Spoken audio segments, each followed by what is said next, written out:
మహాగణాధిపతయే నమః. ఓం గురుభ్యో నమః. ఓం శ్రీమాత్రే నమః.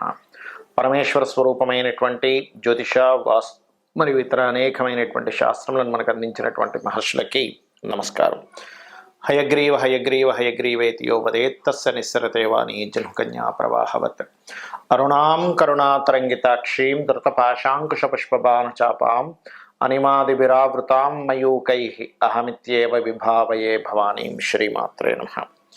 ప్రేక్షకులకి ఆ లలితాంబిక అమ్మవారి యొక్క అనుగ్రహం పరిపూర్ణంగా కలగాలని మనస్ఫూర్తి కోరుకుంటూ మనం ఈరోజు చెప్పుకోబోయే టాపిక్ ఏమిటి అంటే, ముఖ్యంగా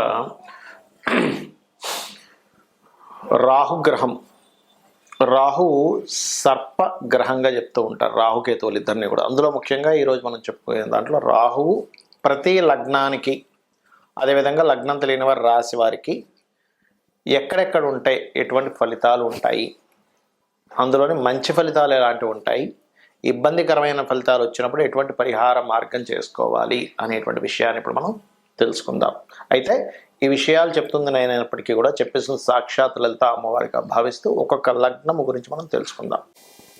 కర్కాటక లగ్నము, కర్కాటక రాశి. ముఖ్యంగా మీకు లగ్నంలో కనుక రాహు ఉన్నట్లయితే ఎప్పుడైనా గుర్తుపెట్టుకోండి, జలగండం ఇస్తుంది. ఇది కాస్త జల ప్రదేశాలకు వెళ్ళినప్పుడు పర్టికులర్గా జాగ్రత్తగా ఉండాలి. లేదా కొంతమందికి ఇల్యూజన్ని పెంచుతుంది.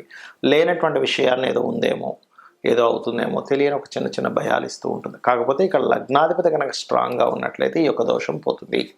ఇక ధనస్థానంలో మీకు రాహు ఉన్నాడు. ఇక్కడ కొంతవరకు గవర్నమెంట్, తండ్రి తరపు వారితో తెలియని చిన్న చిన్న డిస్టర్బెన్స్ ఇస్తూ, ఆ రవి కనుక బాగుంటే ఇదే రాహు విదేశాల్లో గవర్నమెంట్ జాబ్స్ కూడా చేసే యోగాన్ని ఇస్తుంది. ఇక మూడో స్థానంలో రాహు ఉన్నాడు మీకు. ఉదాహరణకి ఇక్కడ మాత్రం ట్రేడింగ్ రిలేటెడ్, అంటే అలానే షేర్ మార్కెట్ ట్రేడింగ్ అని కాదు, ఎనీథింగ్ మార్కెట్లో విషయాల్ని మార్కెటింగ్ చేసే ఇట్లాంటి విషయాల్లో అద్భుతమైనటువంటి యోగం. నాలుగో స్థానం రాహు పర్టికులర్గా వివాహం తర్వాత మీకు గృహయోగాన్ని, లగ్జరీ యోగాన్ని పెంచుతుంది. అదేవిధంగా విదేశాలకు వెళ్ళి చదువుకునేటువంటి యోగం, అందులో ముఖ్యంగా ఫ్యాషన్ రంగాల్లో మంచి విద్యా యోగాన్ని ఇస్తుంది. పంచమ రాహు మాత్రం మీకు కాస్త ఈ సంతాన సంబంధించినటువంటి విషయంలో కాస్త జాగ్రత్తగా ఉండాలి. అదేవిధంగా ఫ్రెండ్స్తో ఆన్లైన్లో కొత్త కొత్త ఫ్రెండ్స్ ఏర్పడుతుంటారు, ఆ ఫ్రెండ్షిప్స్ వల్ల ఇబ్బంది వస్తుంది అనేటువంటి చూపిస్తుంది. ఫ్రెండ్స్ వల్లే ప్రమాదం వస్తుంది ఇక్కడ పంచమ రాహు ఉన్నప్పుడు కర్కాటకం వారికి. ఆరో స్థానంలో ఉండేటువంటి రాహు ఏమిటి అని చెప్పి చూసుకున్నట్లయితే, పర్టికులర్గా ఈ ఆరులో ఉండేటువంటి రాహు ఇది కొంచెం కోర్టు కేసు వ్యవహారాల మీద గెలుపునిస్తుంది. కాకపోతే సప్తమ రాహు మాత్రం వివాహ సంబంధించిన విషయంలో సంబంధాల దగ్గర దాకా వచ్చి వెనక్కి వెళ్ళడం అనేటువంటి జరుగుతూ ఉంటుంది.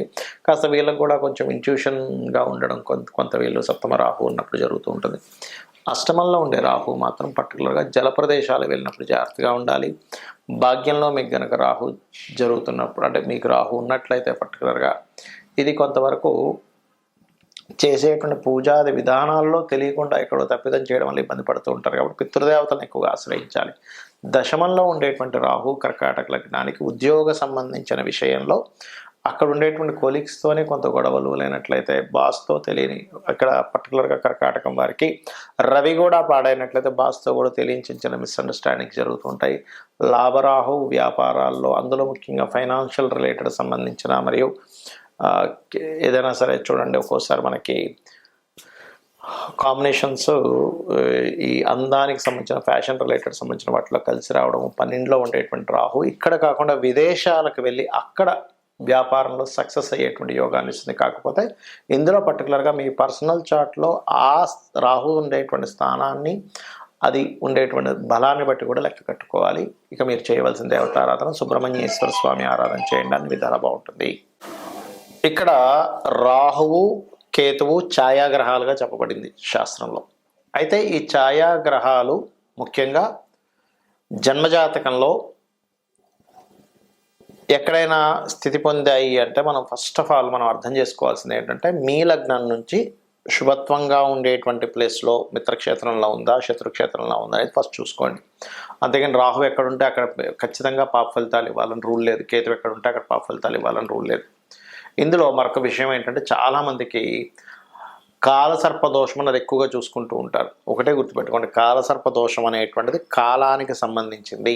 అంటే ఈ దేశంలో ఈ ప్రాంతంలో ఇలాంటివి జరుగుతాయని చెప్పడానికి మాత్రం దేశకాల సంబంధించిన వాటిని ఆ దేశానికి ఏ లగ్నం అవుతుంది ఏ రాశి అవుతుందో చూసుకొని ఈ దేశంలో సునామీలు వస్తాయనో, లేకపోతే భూకంపాలు వస్తాయనో, కరువు కాటకాలు ఉంటాయనో, గొడవలు జరుగుతాయనో ఇట్లాంటివి చెప్పడానికి చెప్పారు. కానీ జన్మజాతకానికి కాలసర్పదోషం అప్లై చేయమని ఎక్కడ చెప్పలేదు.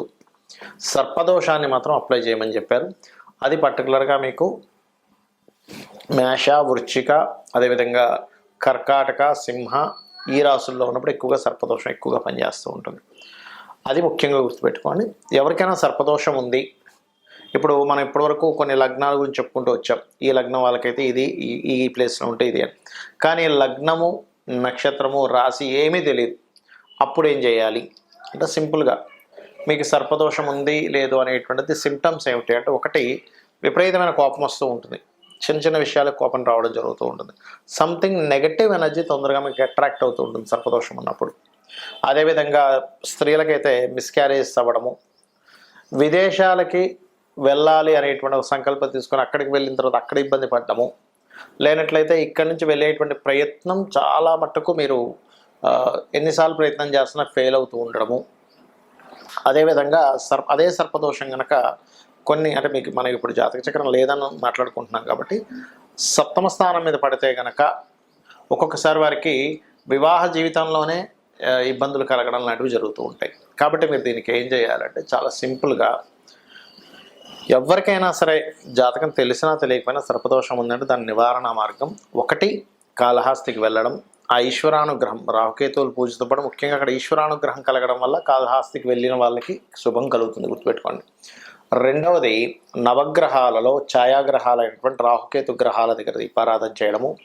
మీకు దగ్గరలో రావి చెట్టు ఉన్నట్లయితే రావి చెట్టు కిందని మనకి సర్ప ప్రతిష్ఠ చేసి ఉంటాయి కొన్ని, అక్కడికి వెళ్ళి చక్కగా ఒక చెంబు నీళ్ళల్లో పసుపు, కుంకుమ, గంధం వేసి కలిపి వాటి చుట్టూ ప్రదక్షిణాలు 3 కావచ్చు, లేనట్లయితే 11 కావచ్చు, 21 కావచ్చు, 41 కావచ్చు ప్రదక్షిణాలు చేసి వాటి మీద ఆ సర్పముల మీద వేయడము.